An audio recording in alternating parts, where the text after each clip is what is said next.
We have an announcement finally on whether cell phones cause cancer. It's something that could affect all of us and our children. Scientists from the World Health Organization have been reviewing studies for the last week or so. I want to bring in our senior medical correspondent, Elizabeth Cohen, who joins us live with the findings. Essentially, what did they find? The World Health Organization says that the radiation from mobile devices like cell phones is a possible carcinogen to humans.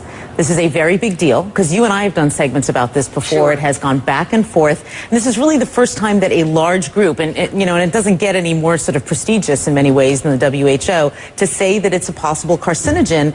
It puts it in the company of several other kinds of things. And so I want to tell you what it is, and I think that might give people an idea of what we're talking about. It puts it in the company of things like lead is also a possible carcinogen, according to the WHO, as well as engine exhaust and chloroform.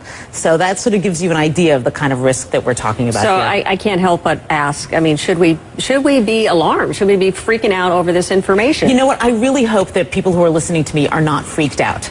For two reasons. One, they won't do the right thing, and we'll talk about what the right thing is in a minute. And two, they'll panic, and that's kind of silly because all these years we've been on cell phones and holding them to our heads, which is right, exactly. What we're talking about as being bad. That's done. You can't do anything about that. And if you're on the phone right now, you don't need to drop it. You know, it's not that kind of a carcinogen. It's a kind of a carcinogen, or allegedly, possibly, that would build up over time. One phone call, doctors tell me, is not going to give you cancer. So what should we be doing? With this new information, what on earth should we be doing now? We are so lucky that there is something that we can do, because a lot of medical problems we can't, but we're lucky that there is something, and I am holding it in my hands right now.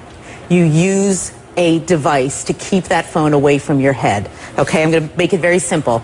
This is what experts that I talk to don't want you to do. This radiation is very close to your head. The minute that you put one of these in, you can hold the phone at a distance. At this distance, that radiation is dissipating. It's not going to affect you very much, if at all. Hold it away from your head, which means using a wired piece like this or a Bluetooth, or put it on speakerphone. Keep it away from your head. That's the bottom line, and it's really easy to do. I mean, I can count on one hand the number of times in the past year that I have spoken on the phone like this.